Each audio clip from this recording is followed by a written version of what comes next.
Bom, agora estamos gravando discretos. Bora começar a aula de hoje. A aula de hoje vai ser nosso pontapé inicial em teoria dos conjuntos. Então, hoje a gente vai falar de muitas coisas que vocês já falaram antes, certamente, no ensino fundamental e no ensino médio. Então, vamos começar. Então, a gente está na aula 5, teoria dos conjuntos, noções iniciais. Deixa eu ficar com vocês aqui no outro computador. Na verdade, muitas das coisas que eu vou falar aqui, nem quem estudou em colégio particular às vezes tem a noção, sabe? Porque normalmente a gente vê a coisa muito. As coisas não ficam muito claras, sabe? As noções não ficam muito claras e tal. Então, às vezes, até mesmo para quem estudou em escola particular. Pois é, para quem a gente sabe que, infelizmente, nas escolas públicas tem defasagem de conteúdo, mas olha que maravilha, você estudou em escola pública e você está aqui. Então, tu é sinistro, beleza? Então, bora começar, todos nós, né? Bora começar, a gente vai falar de algumas noções que vocês já viram, mas às vezes não fica muito claro, tá?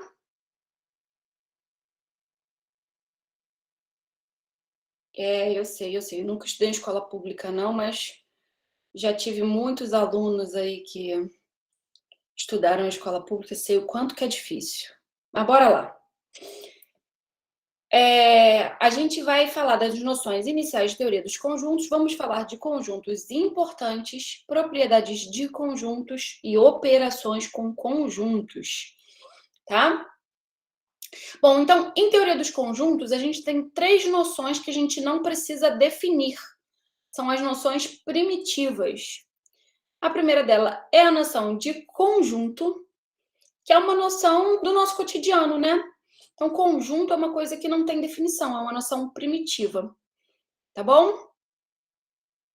Elemento e pertinência entre elemento e conjunto. São primitivas que a gente tem. Belezinha? Então, de maneira geral, né?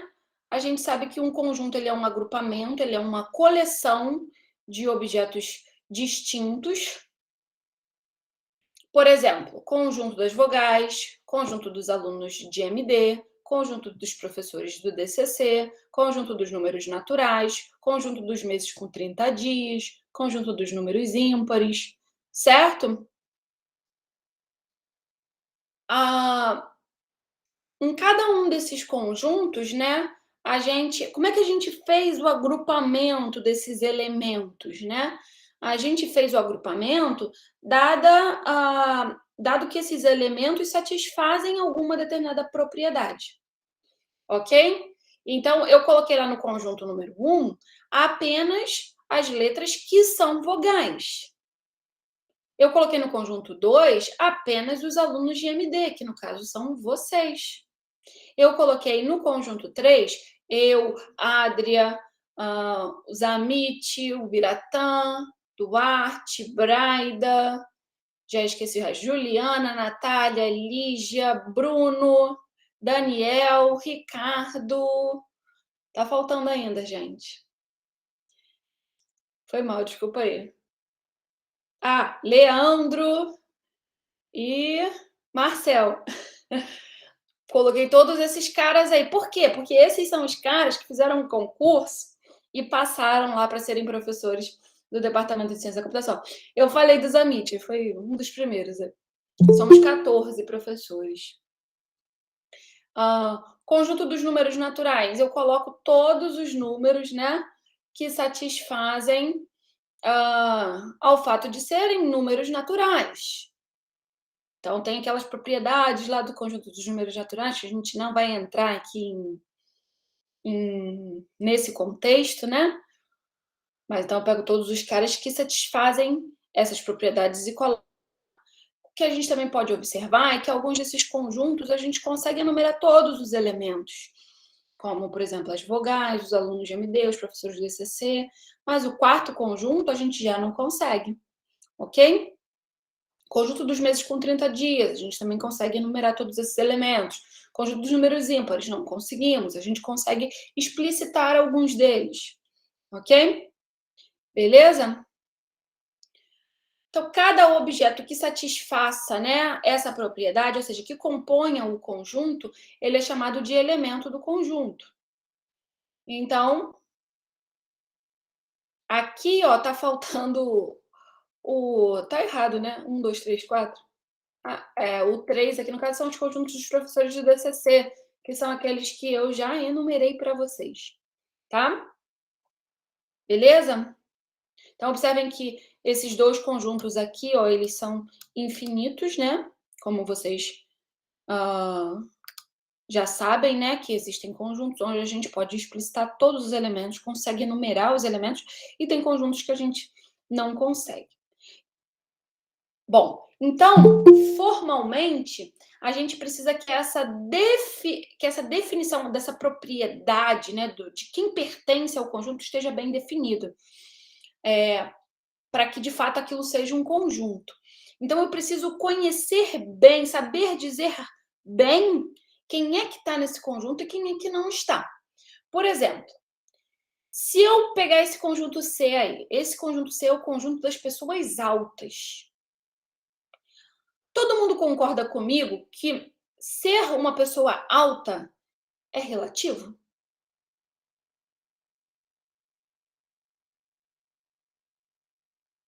É relativo, né? Eu posso me considerar uma pessoa alta, embora para a maior parte das pessoas eu não seja uma pessoa alta, porque eu meço 1,60 e 1,5. Então, em geral, eu não sou uma pessoa alta. Meu marido mede 1,91. Em geral, meu marido é considerado uma pessoa alta, mas isso é relativo. Pois é, exatamente, né? Se eu tivesse no meio de um monte de crianças, as crianças iriam dizer que eu sou alta, concorda? Então, ser pessoa alta, não? Que absurdo, menos de meio ponto, Rafael. Exato. Então, isso é uma questão relativa, tá bom? Então, esse conjunto C aí, ele não está bem definido. Por quê? Porque eu não sei dizer ao certo se uma determinada pessoa pertence ou não a esse conjunto. Eu preciso de uma definição mais precisa, ok? Por exemplo, aí, uma pessoa de 1,78 é um elemento de C? Não sei, vai depender, beleza? Então, a gente precisa redefinir o conjunto C. Definir certinho o que é ser uma pessoa alta.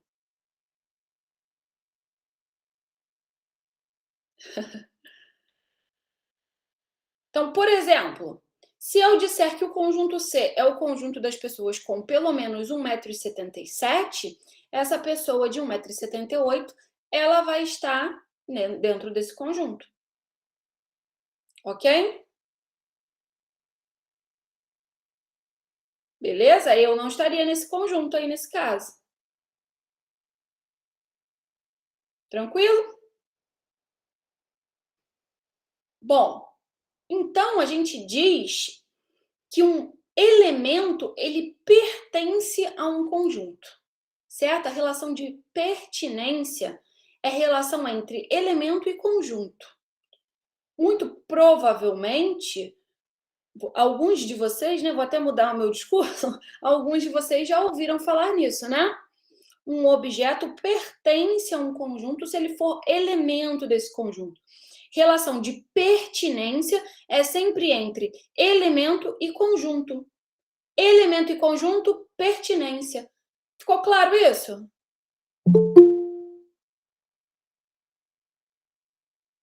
Beleza?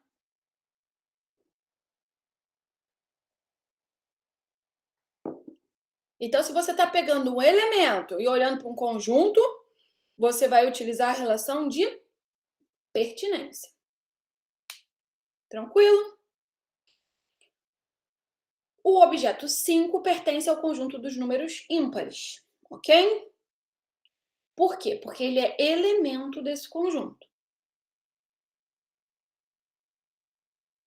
Opa, passei errado. Como eu já falei, relação de pertinência é elemento conjunto. Elemento... Eu estou repetindo isso, gente, porque isso é muito importante.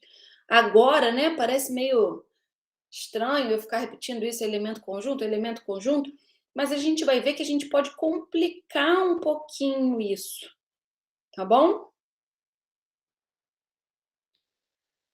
Um conjunto pode ser elemento de outro conjunto. A gente vai falar disso mais para frente. É nisso aí que eu estou falando de complicar um pouquinho. Então, a gente tem que ter bem atenção ao nosso conjunto bem definido, né? Saber quais são os elementos dele, porque esse tipo de situação pode acontecer. Ok? Ó, conjunto das seleções que disputam um campeonato. Então, veja bem, é um conjunto de conjuntos. Todo mundo consegue enxergar? Cada seleção é um conjunto de jogadores, ok? Então, aí, nesse caso, os elementos do meu conjunto, que eu estou considerando, são conjuntos, ok? Então, esse é um exemplo na prática, mas a gente vai ver coisas um pouquinho mais abstratas. Normalmente, a gente denota conjunto por letras maiúsculas, ok? E os elementos por letras minúsculas. Então, se eu estou pegando A e um elemento desse conjunto, X, a relação entre elemento e conjunto é uma relação de elemento conjunto, relação de elemento conjunto, relação de pertinência. Beleza? E o símbolo que expressa essa relação é esse aqui. Belezinha? Então, X pertence a A. Se ele não pertence, a gente coloca um corte aí nesse pertence, nesse símbolo de pertence aqui, e vira um não pertence. Beleza. Outra coisa que é muito comum é a gente representar conjuntos utilizando diagramas.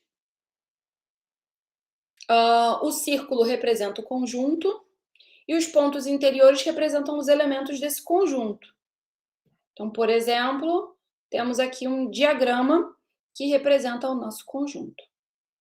Quais são os elementos desse conjunto aí? A, B, 7, 3, mais. Perfeito. Nossa senha, né? Então, observem aqui que A pertence ao conjunto A, mais pertence ao conjunto A, J não pertence ao conjunto A. Tranquilão?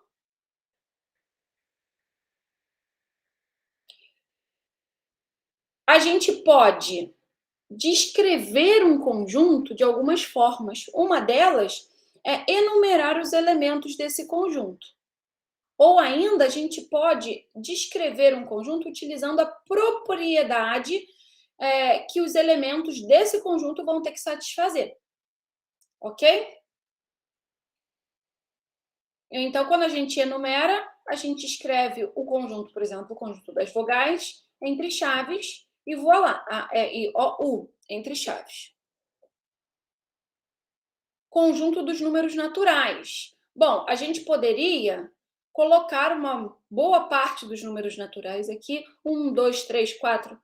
Eu até colocaria mais um pouquinho aí, para não ficar nenhuma dúvida de que é o conjunto dos números naturais. 1, 2, 3, 4, 5, 6. E colocar reticências. Por quê? Porque é um conjunto infinito. Ok? Tranquilo? Conjunto dos meses do ano com 30 dias. Abril, junho, setembro e novembro. Entre chaves novamente. Conjunto dos números ímpares positivos.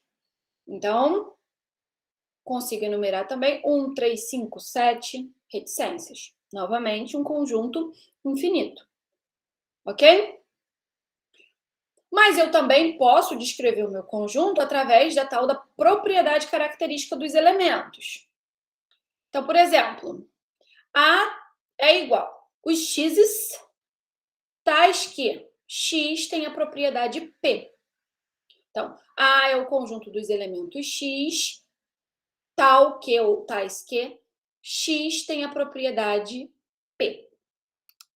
Ok? Vamos ver um exemplo. X, tal que x é um estado da região sul do país. São duas formas equivalentes aqui, ó, de descrever o mesmo conjunto. Uma, eu estou utilizando a propriedade que os elementos devem satisfazer para pertencerem a esse conjunto, e aqui eu estou enumerando os elementos do conjunto. Ok? Beleza? X tal que x é divisor inteiro de 3. Então, quais são os divisores inteiros de 3? Também consegui enumerar, né? Menos 3, menos 1, 1 e 3. Tudo bem? Tranquilão? Creio que sim, né? Nenhuma dificuldade.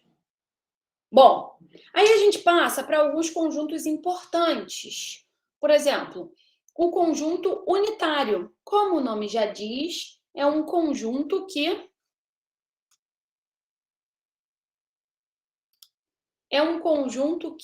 possui um único elemento. Beleza? Exemplo, conjunto dos divisores positivos de 1. Divisores positivos de 1.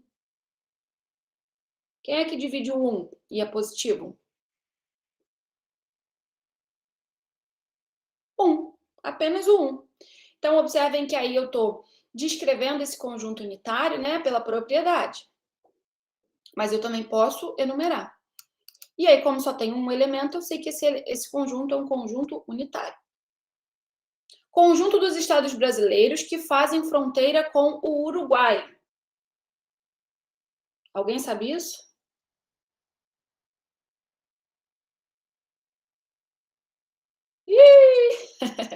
Rio Grande do Sul tem. Então, só tem também um cara ali dentro. Beleza? Então, Jesus, hein? Então, também a gente tem um conjunto unitário. Próximo conjunto. Próximo conjunto. Conjunto vazio. O que é o conjunto vazio? É aquele conjunto que não possui elemento, ok? Aí já começa a polêmica. Na verdade, eu acho que agora, não sei se agora vai aparecer a representação do vazio e tal, mas aí na escola já é um ponto onde muita gente já erra a representação do conjunto vazio. Porque a gente vê duas formas de representar esse conjunto vazio e muitas e muitas e muitas e muitas vezes as pessoas misturam as duas formas. Beleza? Então, já está aqui, ó, a anotação. A gente usa esse zerinho cortado ou essa chave, né? Abre e fecha a chave. Beleza? Meus amores, não combinem essas duas notações, ok? Não combinem. Ou é essa, ou é essa. Não pode juntar uma com a outra. Exato. Isso aí não é um conjunto vazio. Isso aí é um conjunto unitário, cujo único elemento é o conjunto vazio. Perfeito. Perfeito, Lucas. Beleza?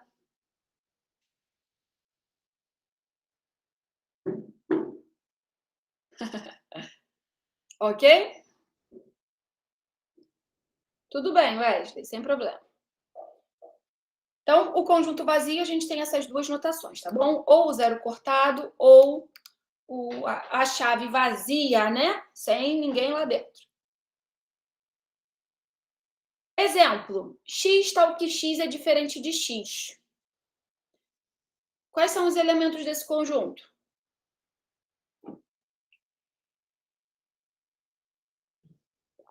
Vazio, né? Não tem nada que satisfaça isso.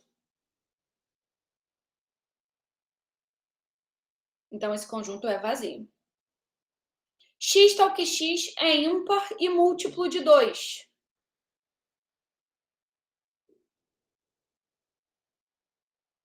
Tem alguém aí nesse conjunto? Tem como um cara ser ímpar e ser múltiplo de 2 ao mesmo tempo?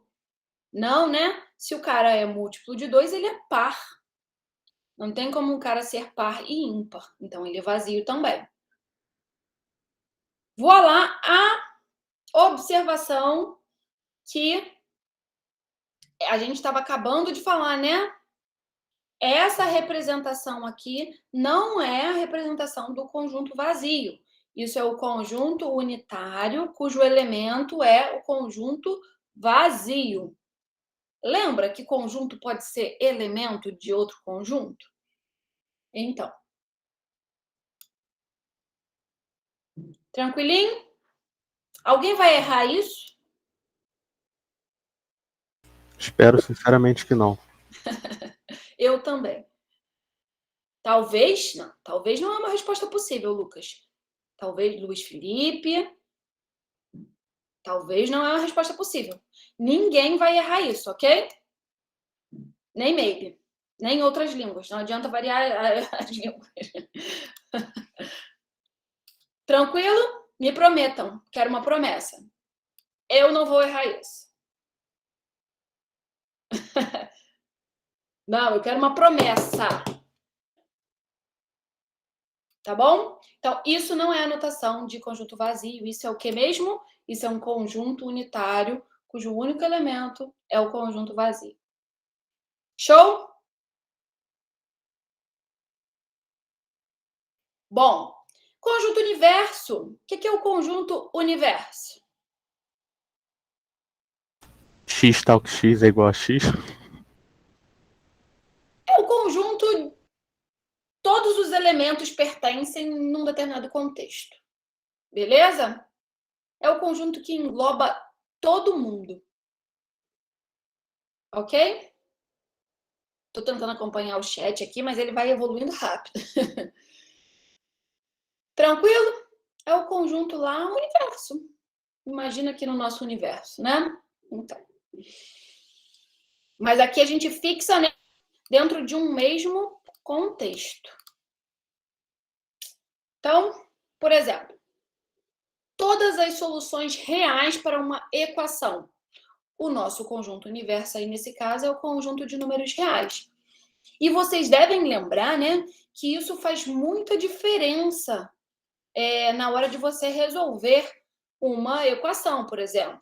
Se você considera o conjunto dos números inteiros ao conjunto, ao invés de considerar, por exemplo, o conjunto dos números reais, pode ser que você não tenha solução para uma determinada equação. Assim como você pode considerar o conjunto dos números reais e você não ter, por exemplo, uma solução real na equação de segundo grau, por exemplo. Certo? Você pode ter uma solução complexa. Aí você já está fora do universo dos reais. Então, esse domínio, né, que inclusive a gente falou disso, para vocês verem como a gente está de mãos dadas lá com o início do curso, quando a gente estava falando de lógica, né? O domínio aí é muito importante, né? O domínio aí é equivalente ao nosso conjunto universo.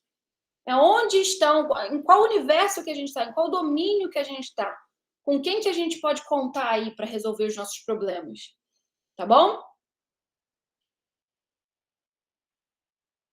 Por exemplo, quando a gente resolve o problema em geometria plana, a gente tem que se ater ao plano. Tranquilo?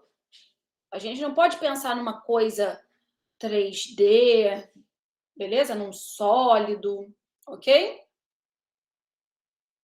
Então, quando a gente está resolvendo algum problema, que dá uma resposta para alguma coisa, a gente tem que se ater, né, ao conjunto universo onde a gente está trabalhando.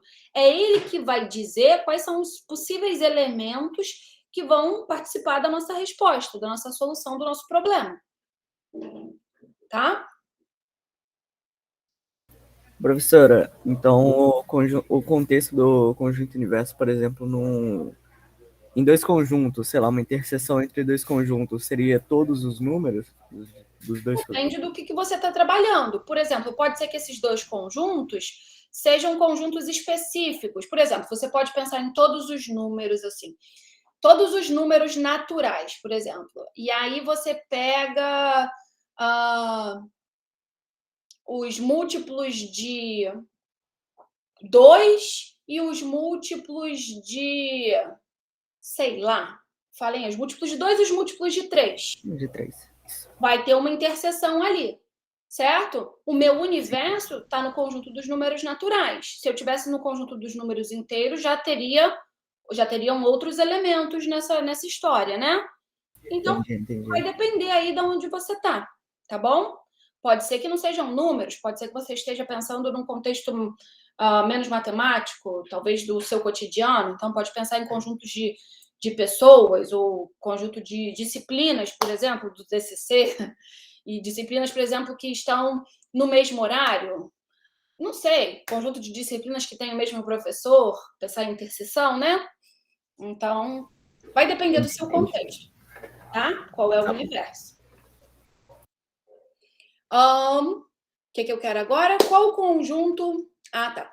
Então, um exemplo aí pra gente. Qual o conjunto de pontos P que ficam a igual distância de dois pontos distintos A e B?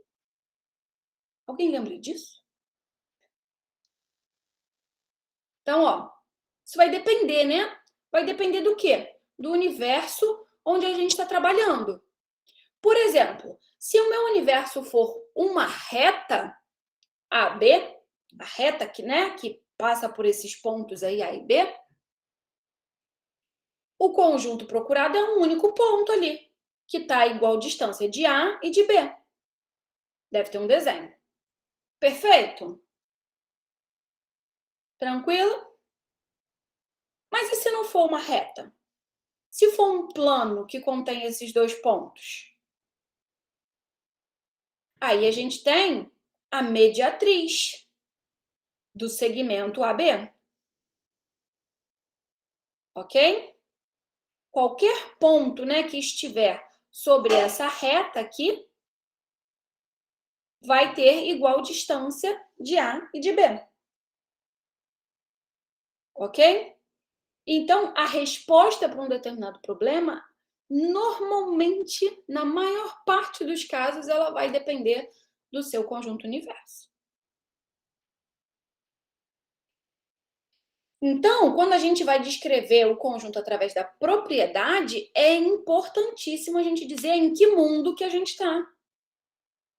Tá bom? Qual é o saquinho de onde eu posso tirar os elementos? Onde que eu tenho que olhar para saber quem satisfaz ou quem não satisfaz? Belezinha? Então, normalmente a gente representa dessa maneira. X pertence a U, onde U é o universo, tal que X tem a propriedade P.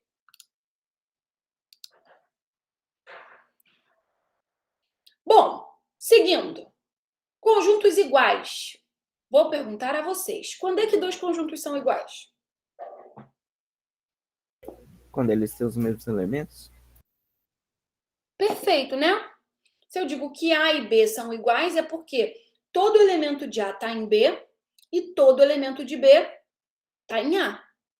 Não pode sobrar, né? Um carinha aqui em B, um carinha ali em A, não. Tem que ser igualzinho. Ok? Então, a gente denota assim, ó, o símbolo de igualdade normal, natural. Então, A é igual a B, se e somente se todo elemento de A é também elemento de B e vice-versa. Perfeito, quando eles têm os mesmos elementos. Ok? Então, A é igual a B, se e somente se X pertence a A, então X pertence a B. E se X pertence a B, X também pertence a A. Ok? Tem que ser as duas direções. Todo mundo enxerga que não é suficiente eu garantir que todo elemento de A também é elemento de B? Sim, porque o B pode englobar A e ter mais. Exato. Pode ser que A não seja igual a B, e sim seja um subconjunto de B. Ok? Então, ó, escrevendo aí mais matematicamente, com os símbolos aí que a gente andou vendo algumas aulas atrás, a gente tem o seguinte: A é igual a B, se e somente se, para todo x, x pertence a A, se e somente se, x pertence a B. Tranquilão? Belezinha? Lembram do se somente se? Quando é que o se somente se é verdade? Se aqui for verdade, para o se somente se ser verdade, aqui tem que ser verdade. Se aqui for mentira, aqui também tem que ser mentira para o se somente se ser verdade. Ok? Graças a Deus. Amém, Senhor. Vamos lá. Então, vamos ver uns exemplos. Olha, A, B, C, D é igual a D, B, C, A. Qualquer permutação que a gente faça aí desses elementos não altera o conjunto, certo? Eu pego o elemento A tá aqui, cacei ele. Opa, bateu. Pego o elemento B tá aqui. C tá aqui também. E D também tá aqui, em algum canto. Ok? Esse caso aqui, ó, 1, 3, 5, 7, 9, são os ímpares, né? É número inteiro, positivo e ímpar. Então, aqui eu usei a descrição. Aqui eu até poderia colocar assim, ó, x pertence a z, tal que x é positivo e ímpar. Ok? Agora aqui, ó, utilizando a propriedade x pertence aos naturais, tal que 2x mais 1 é igual a 5. Vamos resolver essa equação aqui. 2x mais 1 é igual a 5. Então, 2x é igual a 4, x é igual a 2. Tem solução natural? Tem solução natural, que por sinal é o número 2, certo? Então, esses dois conjuntos aqui são iguais. Todo mundo concorda que o único elemento aqui, ó, que satisfaz dentro desse domínio essa equação aqui é o 2? Beleza? Tranquilo? A, B, C, D, A, B, C, D, D. Também são iguais, tá? Essas repetições aqui de elementos, elas são suprimidas, em geral. A gente troca 3 por 1. São o mesmo elemento. Ok?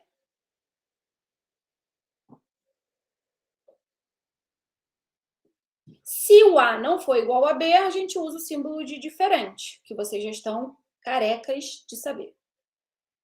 Por exemplo, ABD é diferente de ABCD. Por quê? Embora todos os elementos desse conjunto aqui sejam elementos desse conjunto, esse conjunto aqui tem um elemento a mais, que é o C. Ok? Perfeito, Wesley. E aí, vem o gancho para subconjunto. Observe o seguinte, todo elemento desse conjunto aqui é elemento desse. Então, a gente fala que esse cara aqui é subconjunto. Eu consegui hibernar meu computador. Foi mal, desculpa aí. Então, esse elemento aí, deixa eu compartilhar aqui novamente.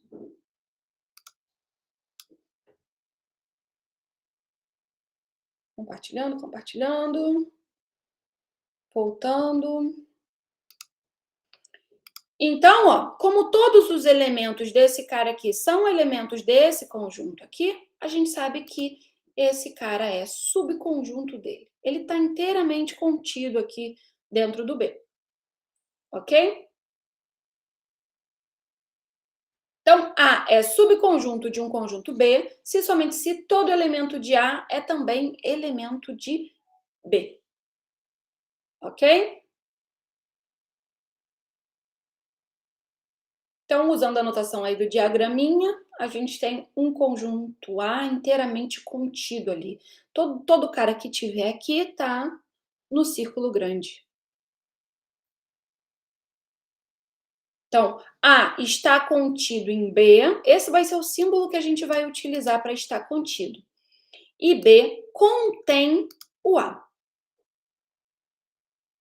Ok? Tranquilo? Observem que por essa definição, né, subconjunto, o próprio conjunto é subconjunto dele mesmo.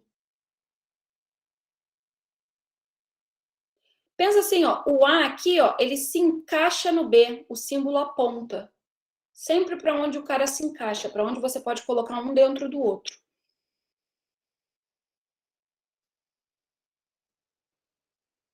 Beleza?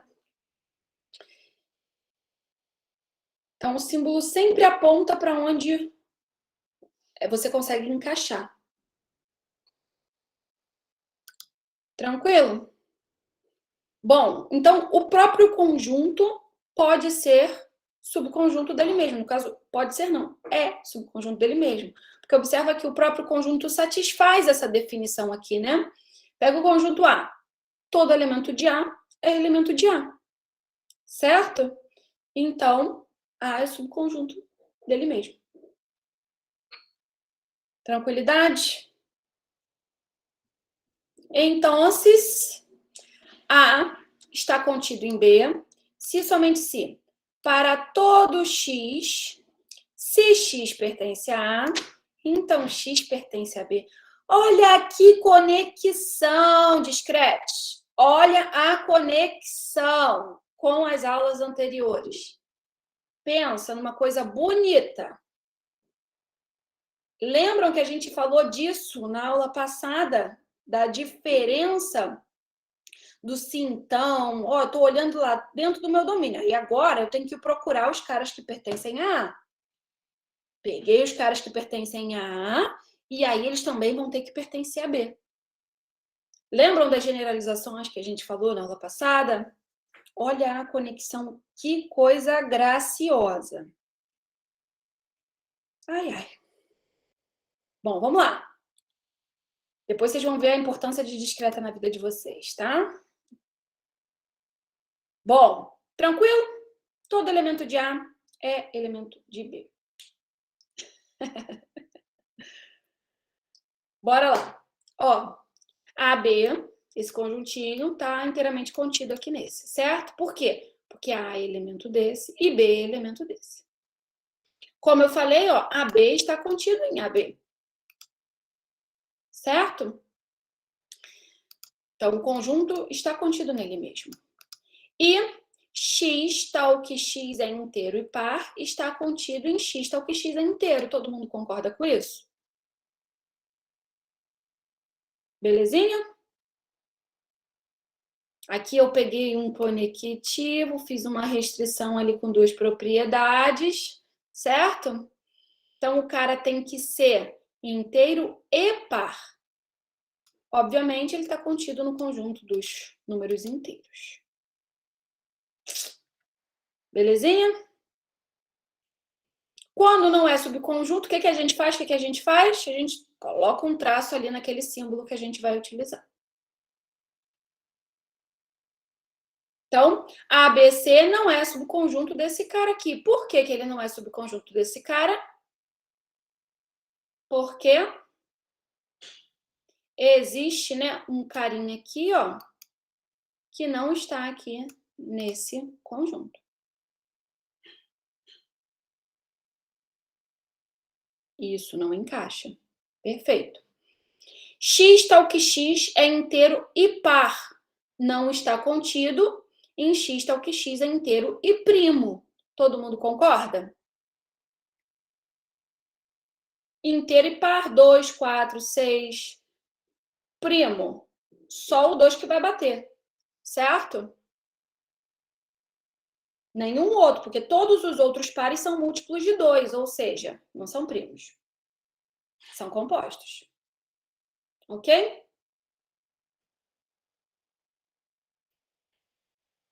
Show! Então, o que a gente viu até agora? A gente viu a inclusão, né? A gente viu pertinência, que é a relação de elemento conjunto, e agora a gente viu a inclusão. O que a gente pode observar? Todos esses exemplos que a gente viu, a gente está sempre relacionando dois conjuntos. Todo mundo sacou isso? Antes, na pertinência, a gente estava elemento, conjunto. E agora a gente está conjunto, conjunto. Relação de inclusão é relação entre conjuntos. Beleza? Ok? Até o momento, o que a gente falou? Bom, um conjunto é subconjunto de outro, né? Somente se todo elemento desse primeiro conjunto é também elemento do segundo conjunto. Observando que a gente pode ter o mesmo conjunto, né? O conjunto é subconjunto dele mesmo. Agora, a gente vai falar da inclusão estrita. O que é a inclusão estrita? É quando a gente tem um subconjunto próprio. Alguém já ouviu falar de subconjunto próprio? A gente fala que um subconjunto é próprio quando ele não é igual ao conjunto. Beleza? Ou seja, ele tem todos os elementos dele, né? Estão no conjuntão, mas o conjuntão tem pelo menos um elemento que não está no conjuntinho. Ok? Então, eles não podem ser iguais. Essa é a inclusão estrita. Aí a gente usa esse símbolo aqui, ó, sem aquele tracinho de baixo. Queridos, isso é só uma mera formalidade, tá bom? É só quando você precisa muito explicitar que o subconjunto é próprio. Em geral, vocês podem utilizar aquele outro símbolo com tracinho embaixo. É que, às vezes, em alguma demonstração, é importante que você esteja trabalhando com um subconjunto próprio. E aí é importante você explicitar isso. Tá bom? Então, tem gente que usa essa notação sem o tracinho embaixo, ou ainda, tem gente que usa essa notação com o tracinho embaixo, mas o tracinho cortado. Quer dizer que está contido, mas não é igual. Ok? Então, aqui a gente tem a notação do está contido, né? O A se encaixa no B. E aqui do contém, né? Ok? O símbolo está sempre apontando para o maior. Tranquilo? Então, essa observação que eu estou falando para vocês. Vocês sempre podem utilizar essa notação, porque se o A está contido em B, o A está contido ou é igual a B. Não tem problema usar essa notação aqui. Em geral, a gente usa isso aqui quando é necessário, né? A gente afirmar lá, a gente comprovar que não tem a igualdade entre os conjuntos. Tá bom? O contrário, né, é que a gente não sabe dizer, né? A gente sabe que aqui sempre vale, essa direção sempre vale. Se A está contido, mas não é igual a B, A está contido ou é igual a B. Mas aqui, a volta, né, não necessariamente. Porque o A está contido ou é igual a B, ele pode ser igual, A igual a B. E aí, se A for igual a B, a gente não pode utilizar o símbolo da desigualdade estrita, da inclusão estrita. Ok? Belezinha?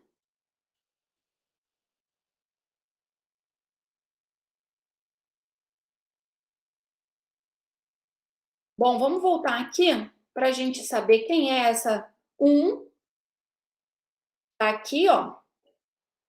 A tá contido em B, é o 1 aqui, ó. Tá? Quando vocês forem estudar lá. A tá contido em B se somente se para todo x se x pertence a A, então x pertence a B. Então, a partir de 1,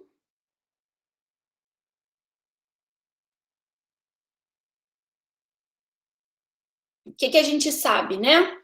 A gente está reescrevendo a igualdade de conjuntos. Então, A é igual a B. O que significa? O que a gente falou que significa A ser igual a B? Todo elemento de A é elemento de B. Ou seja, o A é subconjunto de B. Concordam com isso? Para A ser igual a B, primeira coisa, todo elemento de A tem que ser elemento de B. Então, o A tem que ser subconjunto de B. E isso não é suficiente, né? E todo elemento de B também tem que ser elemento de A. Então, o B tem que ser subconjunto de A. Ok? Todo mundo conseguiu enxergar essa biimplicação aqui que está escrita? A é igual a B somente se o A está contido em B e o B está contido em A. Tranquilo?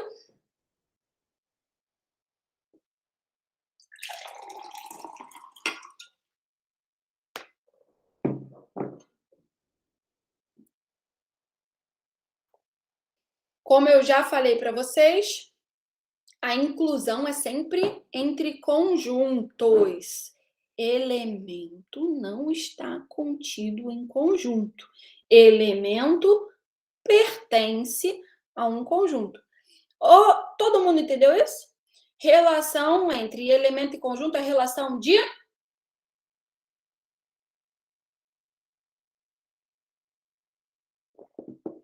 Relação entre elemento e conjunto é relação de pertinência. Perfeito. Ok? Bom, propriedades da inclusão. Então, a gente tem 3 conjuntos aí arbitrários. A gente sabe o seguinte: vazio está contido em A, qualquer que seja o conjunto A. Vocês lembram disso? Vocês sabem isso? Vocês já souberam isso? Não? Talvez? Então, isso daí é uma verdade, ok? Vazio é subconjunto de qualquer conjunto. Beleza? Faz sentido ele estar contido? Porque ele é vazio. Me explica melhor isso aí. Mas porque pelo fato dele ser um vazio, ele é como se fosse um... Não interfere diretamente no conjunto. Quando você tem, sei lá, conjuntos naturais, colocar o vazio não sei se interno, para mim não interferia no conjunto. Vamos tentar melhorar isso. O que é estar contido? A gente acabou de falar. O que um conjunto precisa satisfazer para estar contido no outro? Calma que minha mente travou. Vamos lá. No conjunto A e B, o A está contido em B e o B continua contido em A. Não, para estar contido. Só para estar contido. Para ser Para estar contido, o conjunto que contém tem que ter todos os elementos do conjunto contido. Uhum. Então, como o vazio não tem nenhum elemento, todos os conjuntos contêm ele. Perfeito. Vamos voltar aqui, só rapidinho. Naquela definição aqui, ó. Para todo x, se x pertence a A, então x pertence a B. X pertence a vazio. Isso é verdadeiro ou falso? Verdadeiro. X pertence a vazio? Não pertence não, tá certo. Ninguém pertence a vazio. Então, sério, se a implicação é falsa, então... Se o agente implicador é falso, então a implicação é verdadeira. Beleza? Olha a lógica aí na vida de vocês. Era isso que você estava tentando falar, Isaac, quando você falou assim, pô, não vai alterar em nada, né? O vazio lá dentro, ele não tem elemento nenhum. Todo mundo enxerga? É por vacuidade, né? O argumento.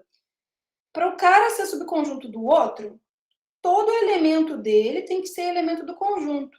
Mas o vazio não tem elemento, certo? Então, de cara, ele já satisfaz isso. Uma indeterminação? Como assim? Não entendi. A propriedade lá deu uma indeterminação? A gente viu alguns exemplos disso, né? X é diferente de X, é mais ou menos isso que você está falando? 1 dividido por 0?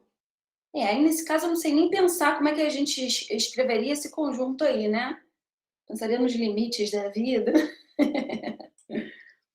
Mas, em geral, sim, né? Por exemplo, x tal que x é diferente de x. Isso eu diria que é uma indeterminação, né? Isso não existe nunca.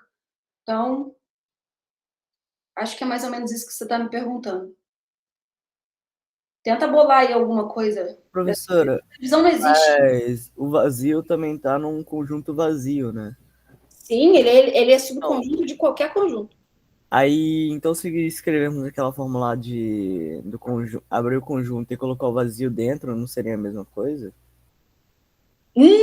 Não. Tá. Porque olha só, aí você está modificando o conjunto, né? Quando a gente, como é que a gente expressa? Quem que estava falando comigo? Isaac? Não sei agora. Eu, Thiago. Tiago. Então, quando a gente expressa os subconjuntos, a gente tem um conjunto específico para isso, que é o conjunto das partes. A gente já vai falar disso, tá bom? Então, aí sim a gente pode colocar o vazio lá dentro e tá tranquilo, eu estou me referindo ao conjunto das partes. Agora, se eu pego lá o meu conjunto e coloco o vazio lá dentro, ele passa a ser elemento ali daquele conjunto. Então, ele deixa de ser o conjunto vazio. Mas, entretanto, porém, contudo, todavia, o vazio continua estando contido nesse conjunto aí que você criou. Então, ele está contido, mas não é elemento? Não, no conjunto que você criou, ele é elemento e ele também está contido. Olha a loucura. Nossa, aí muda muito. O vazio Por exemplo, você tem o conjunto assim, eu vou jogar no chat. Aí você falou que o vazio tá em todo conjunto, certo? Não, calma. O vazio está contido em todo conjunto. Não beleza. é elemento de todo conjunto. Vê a diferença aí? Por isso que eu frisei. Ele tá contido, mas não é um elemento de todo conjunto. Isso. Beleza, uma coisa é totalmente diferente da outra, né? Mas para ser contido não precisa ser elemento? Mas o vazio não tem elemento, e é justamente por isso que ele está contido em qualquer conjunto. Beleza. Beleza? Então, por exemplo, isso aqui, não sei fazer o vazio, mas eu vou fazer assim. Não sei fazer. Imaginem que o zero é o vazio. Um zero cortado. Assim. Mas não sei fazer isso no chat aqui. Eu só sei fazer isso no chat. Coloquei ele no chat. Isso aí é o que eu digitei, como vocês já bem sabem, isso aí é o conjunto unitário cujo único elemento é o vazio. O que eu posso afirmar sobre esse conjunto? Eu posso afirmar que vazio está contido nesse conjunto. Está. Mas observem o seguinte, esse conjunto tem um único elemento, que é o conjunto vazio. Então, eu também posso afirmar que vazio pertence a esse conjunto. Então esse conjunto teria o elemento vazio e ao mesmo tempo estaria contido no vazio. O vazio está contido nele, ó. Isso. Entendi. Beleza? Por isso que eu falei que a gente podia complicar um pouquinho mais essa história aí. Professora, se eu botar assim, ó. Um de cada vez. Professora, se eu botar assim, ele contém todos os elementos menos vazio. E aí? Ele contém todos. Não entendi. Tipo assim, ele contém, sei lá, tudo menos vazio. Certo, e daí? Aí o vazio não vai se encaixar nele. Vai se encaixar nele. O vazio se encaixa em qualquer conjunto.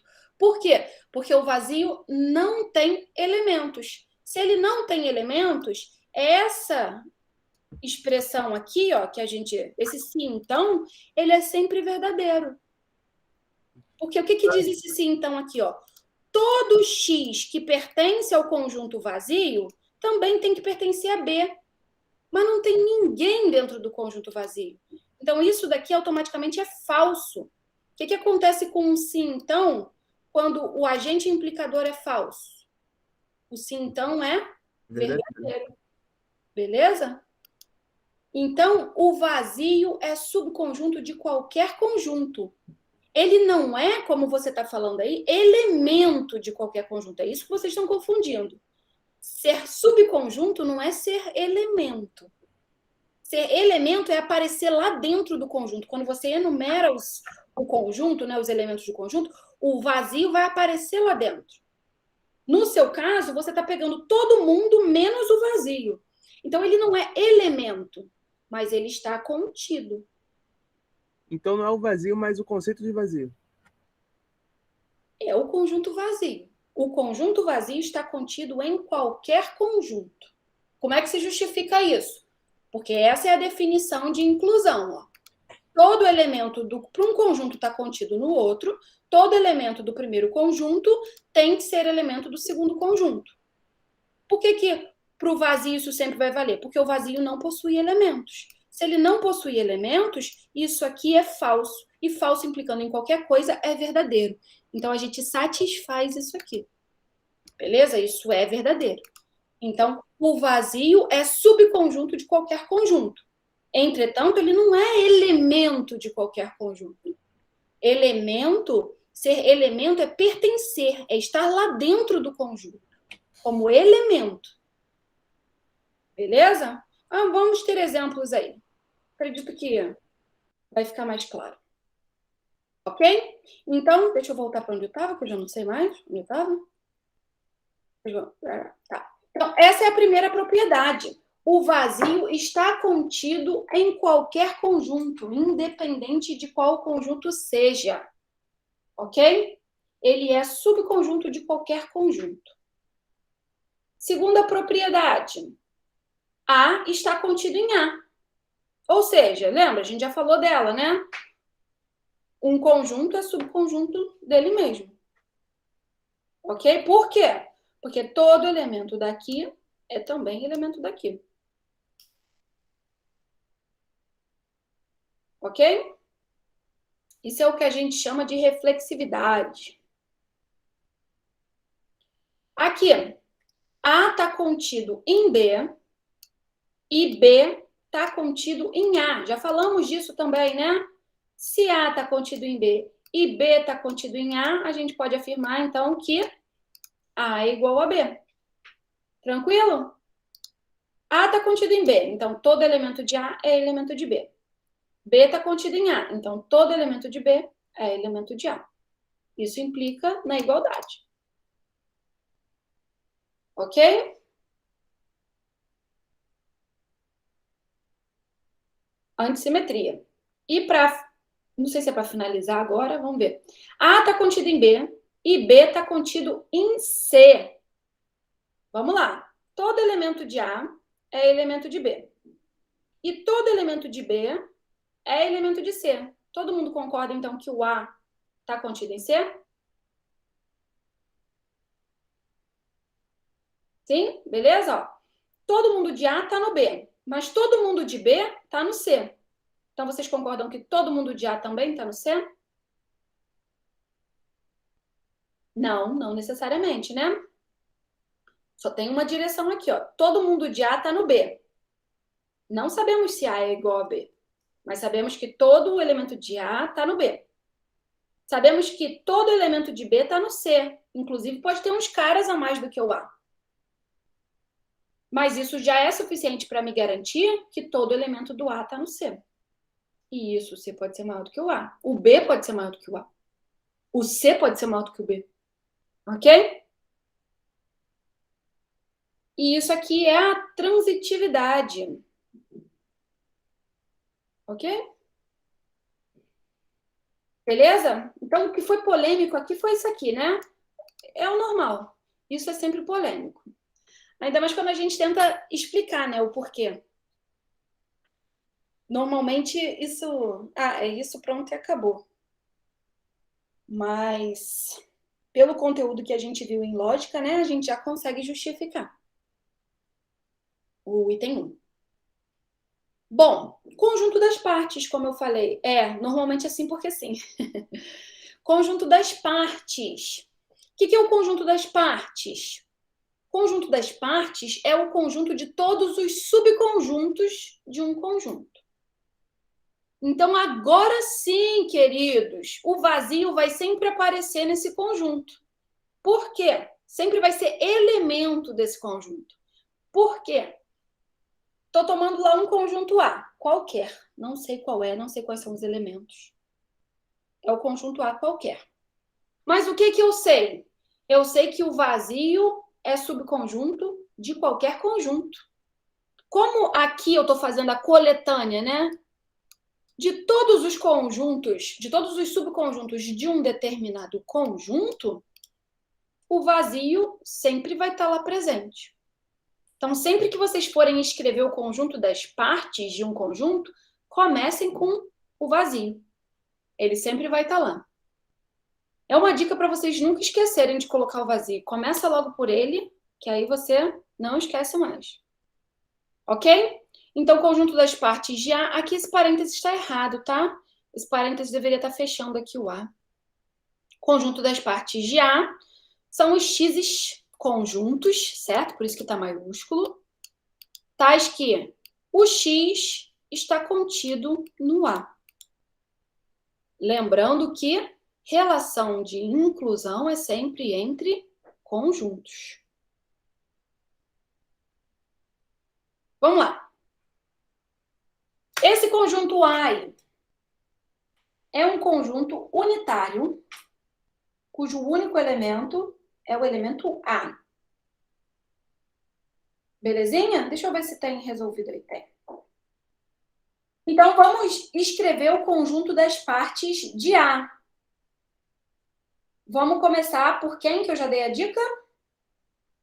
Pelo vazio, certo? O vazio é subconjunto de qualquer conjunto. E depois?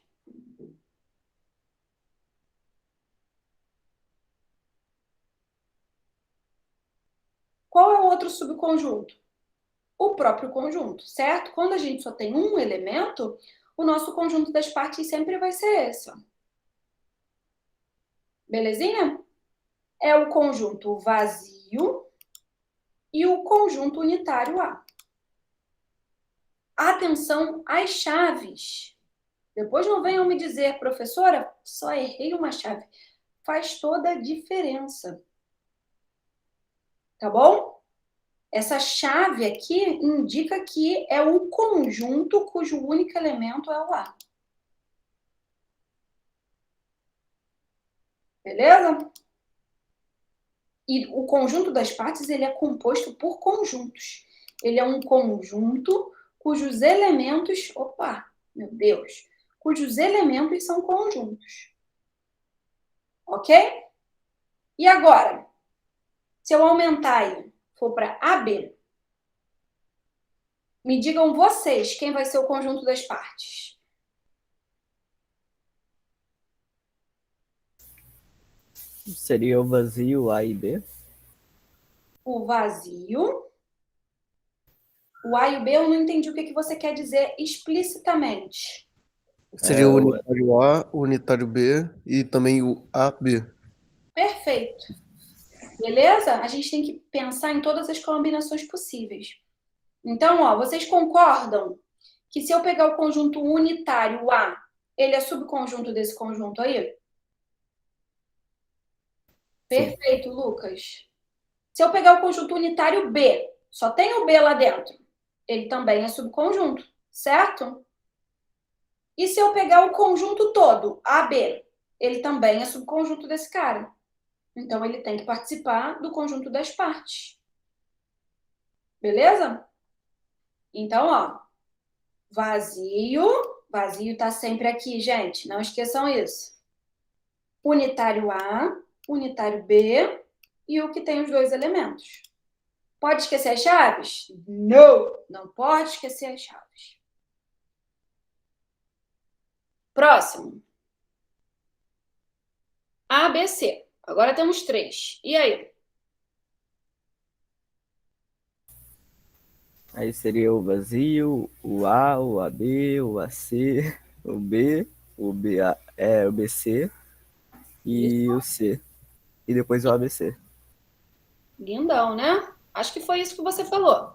Foi. Ó, vazio, que tá sempre lá. Os unitários.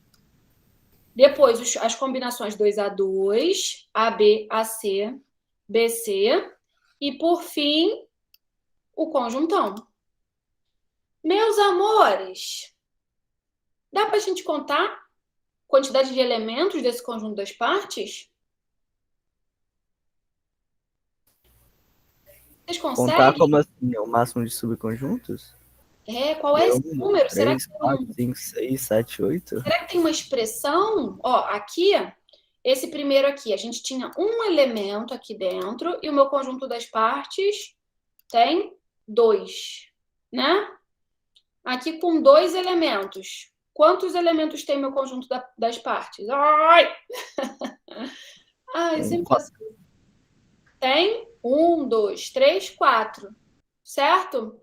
E com 3 elementos? Quantos elementos tem meu conjunto das partes? 8. 8. Alguém consegue enxergar alguma relação aí? Potência de 2? Potência de 2. Então, a gente tem... seria... Então, para cada elemento, seria a potência 2.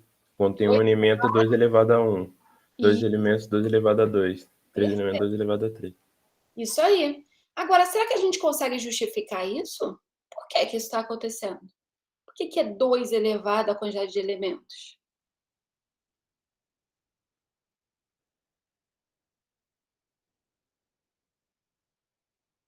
Será que a gente consegue justificar? Olha só. Seria uma progressão geométrica? Uma progressão geométrica. Não, isso né? Porque vai crescendo dessa forma, né? Com razão 2. Como é que a gente justifica? Bom, tem uma justificativa que a gente vai ver mais para frente, quando a gente falar de coeficientes binomiais. Não é essa que eu vou dar agora. Está relacionado, mas não é essa. Por causa que é obrigatório ter pelo menos 2 conjuntos em qualquer conjunto? Não. Não é bem isso.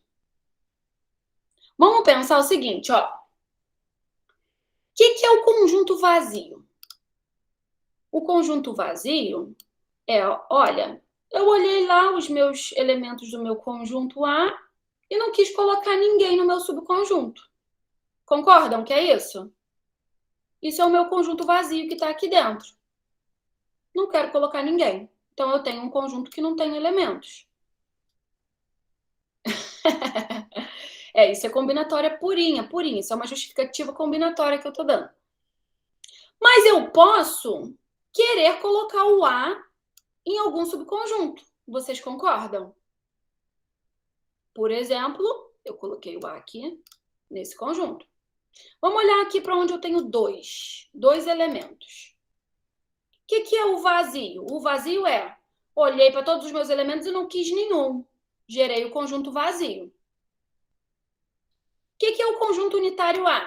Olhei para o A, escolhi o A. Opa, quero o A nesse conjunto. Olhei para o B e não escolhi o B. Não quero o B nesse meu conjunto. Beleza? Isso, perfeito. Todo mundo sacou essa ideia? Ó? Eu olhei para o A e eu posso escolher que ele participe do conjunto ou que ele não participe do conjunto.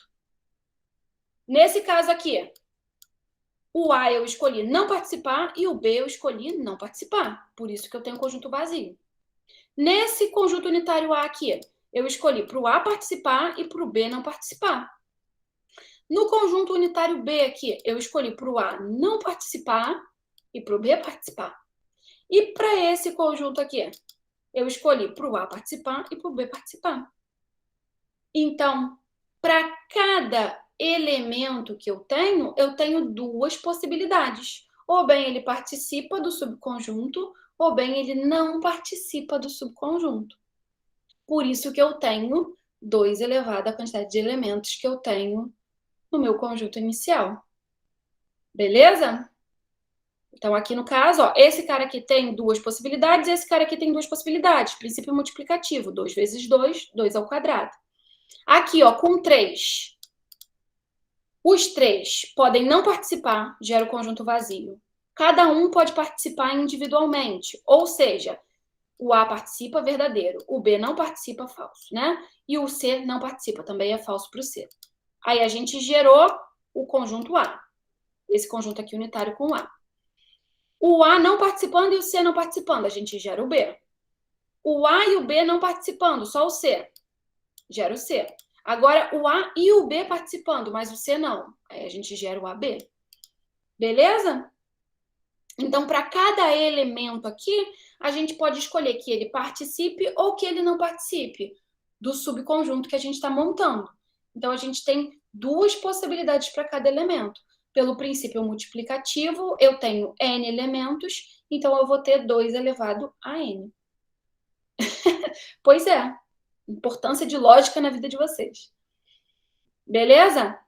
Então, o conjunto das partes tem 2 elevado a n elementos.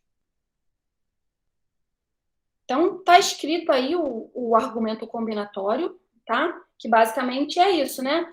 Para cada elemento do conjunto, a gente pode escolher que ele pertença ou que ele não pertença ao subconjunto que a gente está montando.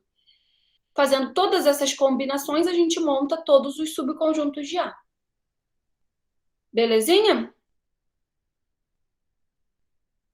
Esse argumento combinatório também dá uma ideia, né? Do porquê que faz sentido o vazio ser subconjunto de qualquer conjunto. É quando a gente escolhe que, para todos os elementos, né, eles não vão pertencer ao subconjunto. Tranquilo?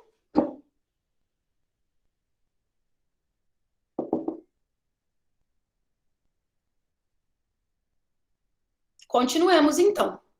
União de conjuntos. Gente, união de conjuntos. Já estão carecas de saber, né?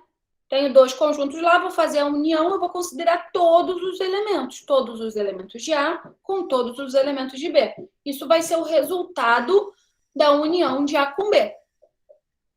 Ok?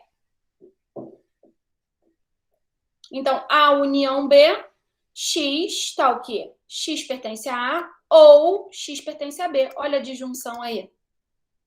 Linda, maravilhosa. Beleza? O cara pertence à união. Ele pode só pertencer a A. Beleza? Ele pode só pertencer a B. Ou ele pode ainda pertencer aos dois. O nosso ou maravilhindo. Ok? Então, o A união, né? O A união B é formado pelos elementos que pertencem a pelo menos um dos conjuntos. Então, eu posso ter essa situação aqui, onde A e B tem uma interseção aqui, tem elementos que pertencem a A e B ao mesmo tempo, e a união vai considerar todo mundo.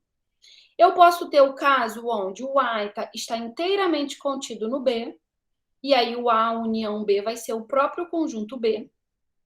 E eu posso ter ainda o caso onde os conjuntos não possuem interseção. É o que a gente chama de conjuntos disjuntos. Não tem o elemento em A que também esteja em B. Ok? É o que a gente chama de conjuntos disjuntos. Tranquilão? Exemplinho. AB união com CD vai dar ABCD. AB união com ABCD. Observem, esse cara aqui está contido nesse conjunto. Então, qual vai ser o resultado? Vai ser o conjunto maior. ABC união CDE. Então, aqui a gente tem a interseção o C, né? E vai dar qual conjunto resultado? ABCDE. Belezinha? Agora, vamos lá. ABC união vazio. Vai dar o próprio conjunto ABC. Beleza? Conjunto vazio não tem elemento nenhum, então eu não tenho o que agregar a essa resposta. Tranquilo? Vazio, união vazio. Vazio. Tem ninguém aqui? Não tem ninguém aqui? Não vai ter ninguém nessa união. Show? Bom, propriedades da união. A, B, C, conjuntos quaisquer. A união A. A união A dá A. Todo mundo concorda? Show, né? Idempotente. A união vazio. A gente já viu, né? Se eu pegar vazio e fizer a união qualquer coisa, vai dar qualquer coisa. Então, a união vazio, vazio. É o elemento neutro. Vamos lá. Elemento neutro da adição. Qual é o elemento neutro da adição? Vocês lembram disso? O zero. Pois é. Olha a analogia perfeita. Beleza? A união é como se fosse uma adição, né? Qual é o elemento neutro da união? O vazio. Olha. A união B, B união A. Ou seja, tanto faz, né, gente? Quem a gente está considerando primeiro. Isso é bem claro, né? Comutativo. A união B, união C. É associativo, né? A gente pode fazer B união C e depois fazer o A, a união com A. Show? Posso deslocar aí os parênteses. Tranquilão? Então, a gente viu, ó, a união A é a união vazio, sempre vazio, isso vai acontecer para qualquer conjunto. A união B é B união A, não importa a ordem. A união C, a união B, união C, a gente pode trocar a ordem aí dos parênteses, né? Vai trocar a ordem das uniões. Então, aqui a gente faria a união B e depois união C, mas isso é a mesma coisa que B união C, união com A. Não, aqui não.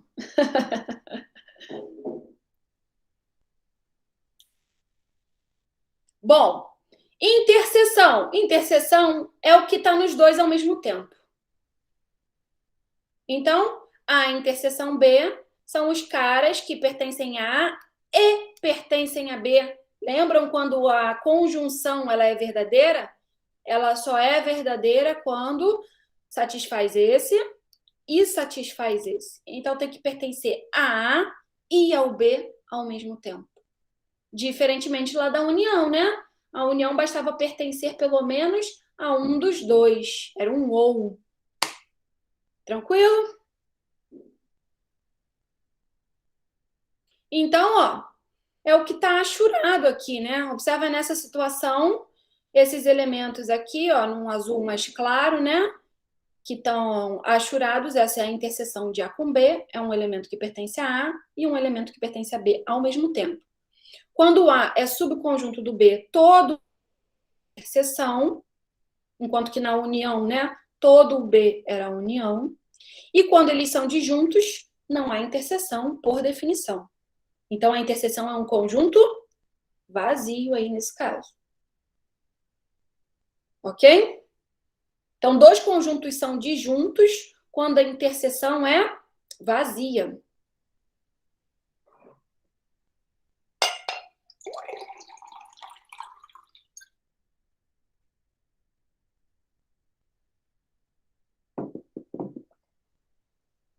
Terceira, não é café, antes fosse. A, B, C, conjuntos quaisquer. Vamos falar de propriedade. A interseção com A. Interseção do conjunto com ele mesmo é ele mesmo, certo? Todos os elementos dele estão nele mesmo. Então, idempotente também. Agora, a interseção com o universo dá o próprio A. O elemento neutro, né, da interseção, que não vai alterar a parada, é o universo. Ok? Daria para ser o vazio aí?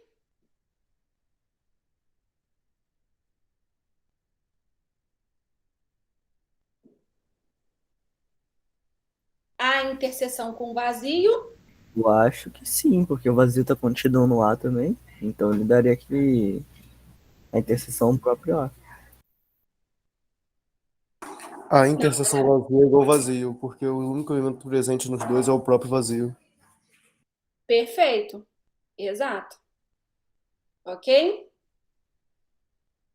O que a gente quer obter aí é o elemento neutro, né? O que não vai alterar o conjunto A. Show? A interseção B é igual a B interseção A. Então, também podemos comutar. Tranquilo?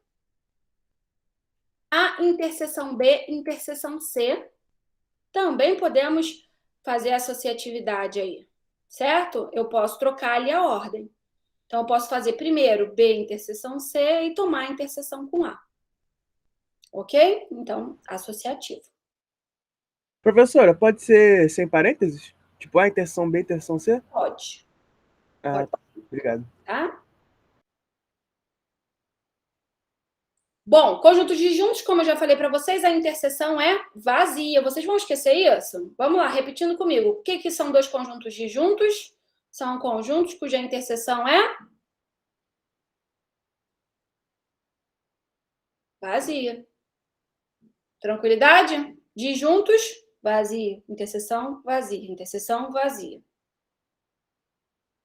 Bom, aí agora a gente vai misturar as coisas, que até agora tá tudo muito molezinha, né? É interseção com interseção, é união com união, não é não? O que a gente vai fazer? Misturar as coisas. Vamos misturar união com interseção.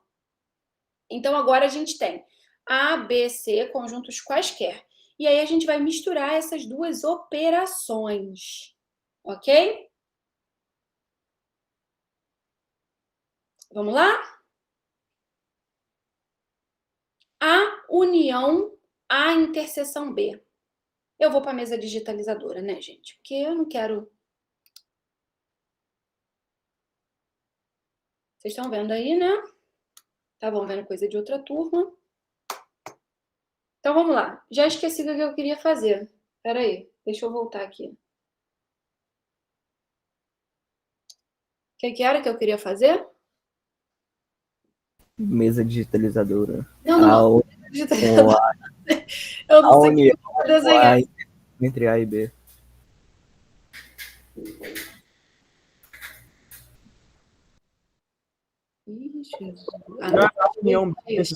A união, A interseção. A união, A interseção. Ih, A união, A interseção. Agora eu perdi vocês aqui no outro computador, não estou vendo ninguém. Então, vamos lá. A união, A interseção, né?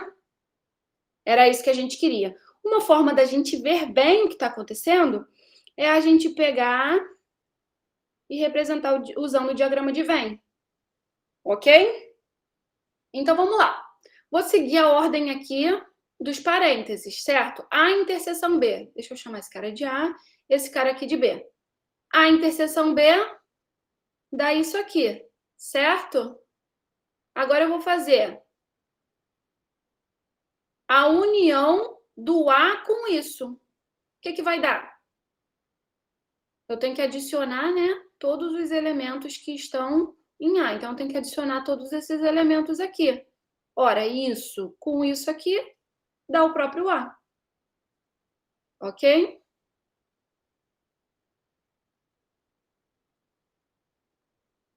Tranquilo? Então, vamos voltar lá. A interseção com a união. A interseção com a união.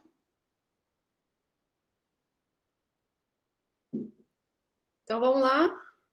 O A está aqui, o B está aqui. Então, primeiro eu vou respeitar o parênteses aqui, vou fazer a união. A união da geral aqui, né? Agora, eu vou fazer a interseção com o próprio A. Opa, eu vou pegar somente esses caras que estão aqui. Tranquilo? Então, isso também dá o próprio A. Belezinha?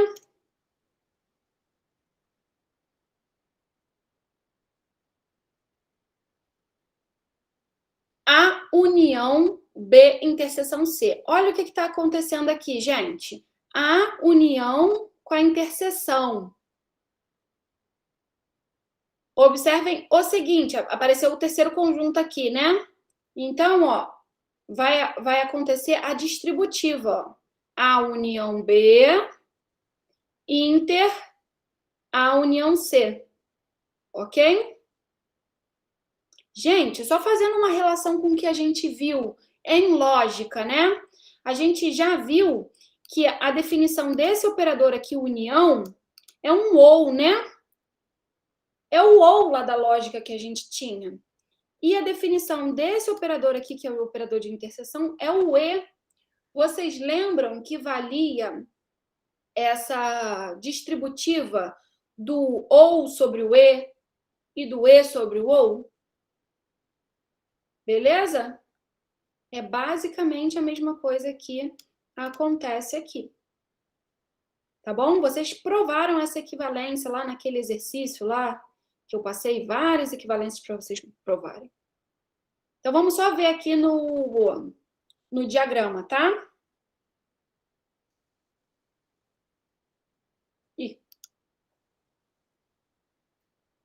Então, a gente tem A união B inter C. Então, vamos lá, vamos pegar os três aqui. A, B, C. Então, vou pegar aqui B inter C. B inter C dá esse cara aqui. Certo?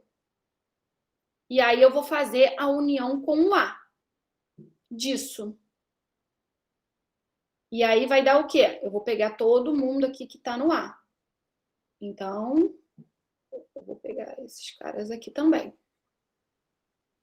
Aí, o que dizia lá na propriedade? Dizia o seguinte, que isso era A união B inter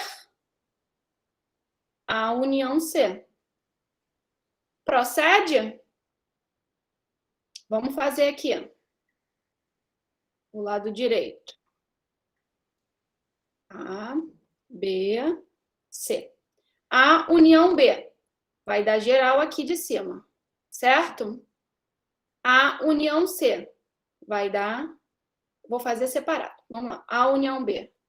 A união B dá isso tudo aqui.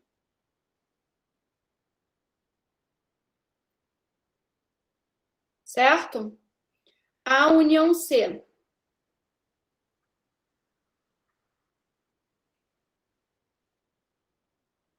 A união C. Vai dar isso aqui.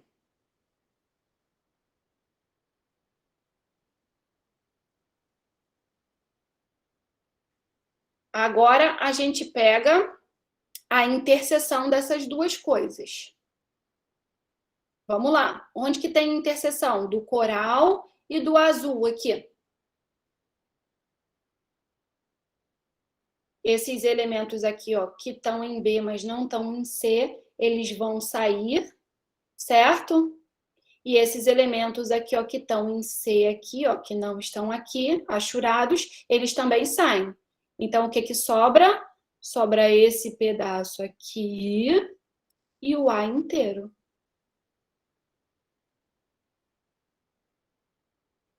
Beleza?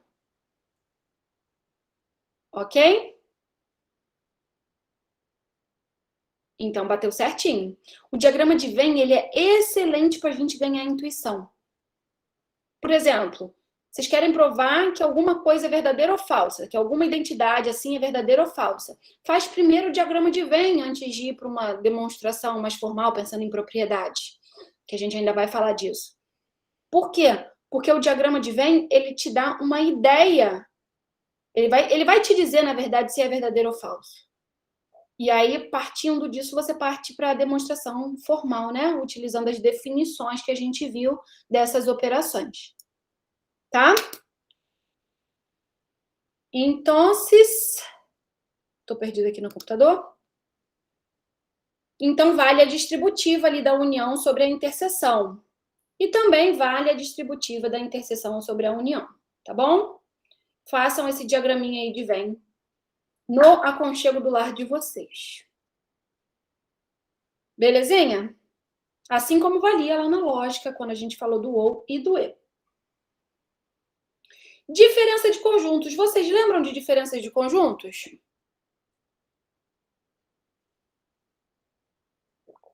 A menos B.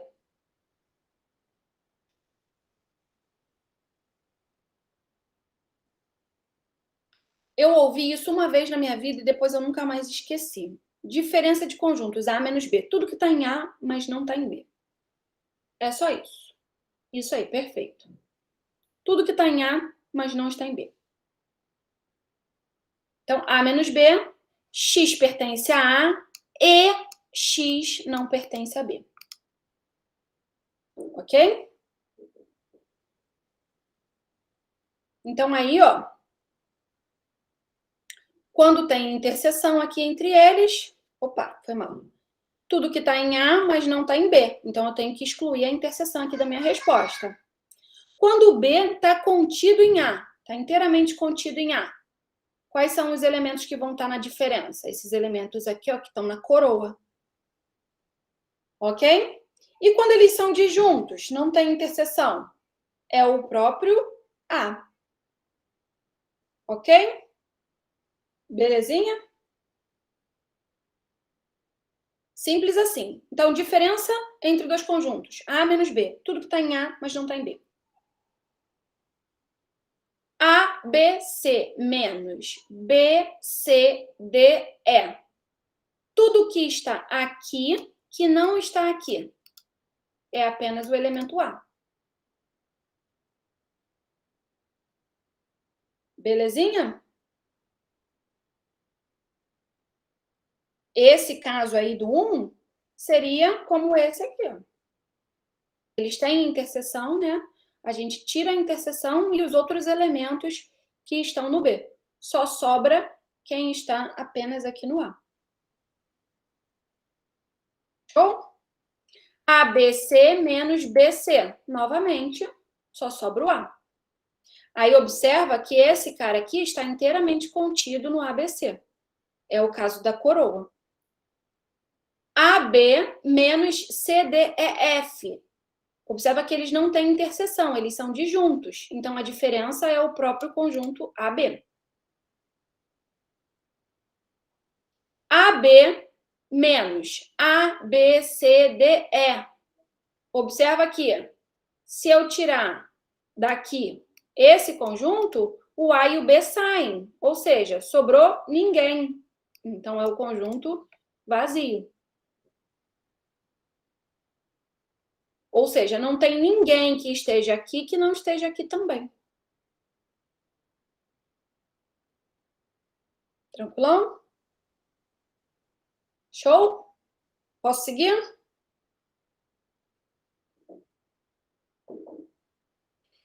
Complementar de B em A.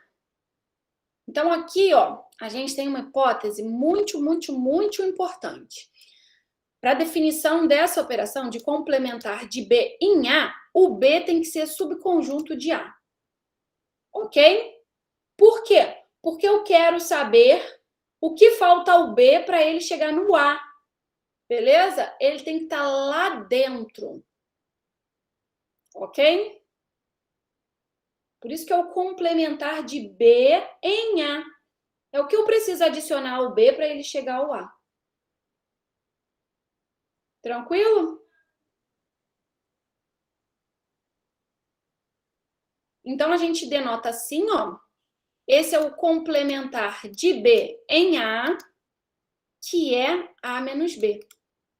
Nota que ele só está definido quando o B está contido no A. A diferença não precisa, né? Se eu falar só A menos B, o B não precisa estar contido no A. Mas quando você fala de complementar de B em A, só faz sentido quando o B é um subconjunto do A. Ok? Beleza? Sacaram a noção aí de complementar? É o que você tem que adicionar ao B para completar e ele chegar no A. Tá bom? É a coroa. Só tem essa possibilidade, né? Porque, de novo, o B tem que estar contido no A. Exemplinho. O A é A, B, C, D, E e o B é C, D, E. O B está contido no A. Então, o complementar de B em A está bem definido. Certo? O que falta a gente adicionar ao B para a gente obter o conjunto A? Falta o AB. Ok? O A é igual ao B. O B está contido, então, no A, certo? Porque eles são iguais. Então, o que falta adicionar o B para ele chegar no A? Nada, né? Rian de Rian. Nada de nada. Vazio, portanto.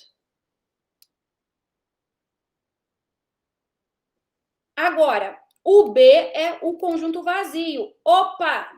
Tá bem definido? A operação do complementar de B em A aí tá bem definida? O B sendo o conjunto vazio? Está, né? Por quê? Porque vazio é subconjunto de qualquer conjunto. E aí, o que falta, então, a gente adicionar o B, que não possui elementos, para a gente chegar ao A? Falta a gente adicionar o A inteiro. Certo?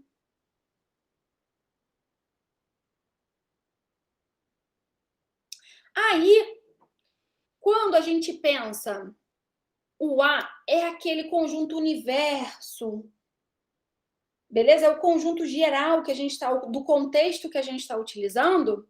A gente troca essa notação aqui, ó, rebuscada, por essa notação aqui, ó, da barrinha em cima do conjunto.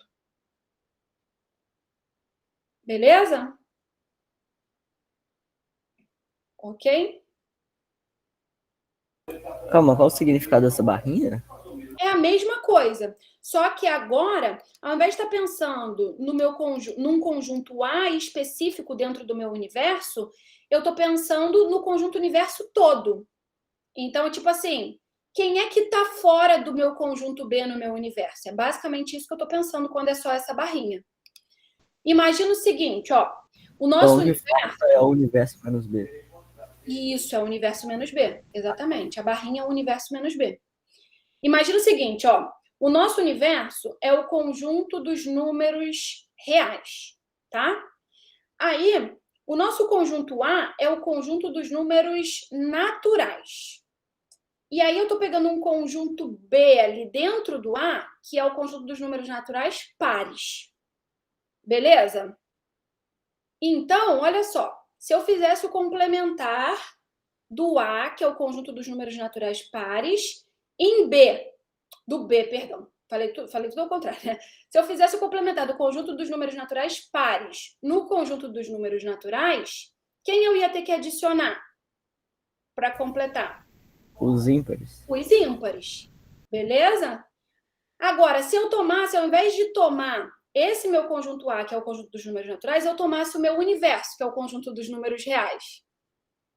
Eu ia ter que adicionar os ímpares, as frações, beleza?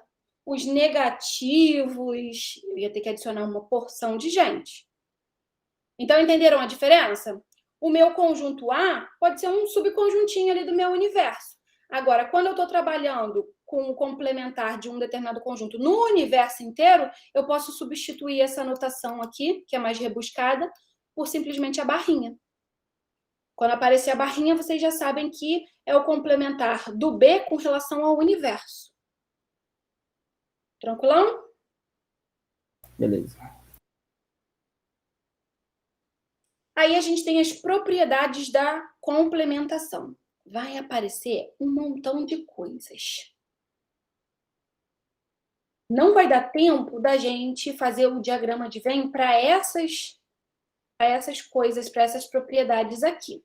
Então, eu quero que vocês façam o diagrama de Venn de cada uma dessas propriedades, tá bom? Agora, o que eu queria chamar a atenção aqui, seguinte, apareceu o que aqui? A lei de De Morgan. Olha só o que está acontecendo aqui, ó. O complementar da interseção é a união dos complementos. Lembram que a gente viu isso lá com a negação, gente? A negação do E, a negação do OU, é exatamente a mesma coisa. Tá? Aqui a gente tem a negação do E, ou seja, o complementar da interseção vira a união dos complementares. E o complementar da união, ou seja, a negação do ou, vira o e das negações. Ok? Belezinha? Então, por favor, não esqueçam de fazer os diagramas de Venn para vocês entenderem todas essas identidades que estão aparecendo aqui. Tá bom? Isso fica como dever de casa para vocês de hoje, tá? A gente ainda tinha uma partezinha aqui para demonstrar formalmente, utilizando lógica, as propriedades, mas eu vou deixar para o início da aula que vem, tá bom? Porque eu acho que já foi conteúdo demais, a cabecinha de vocês já deve estar quente. Então, agora eu vou fazer a chamada, tá bom? Vou parar a gravação. Aí a gente faz a chamada. Lembrando, deixa eu parar aqui, eu sempre esqueço onde é que interrompe a gravação.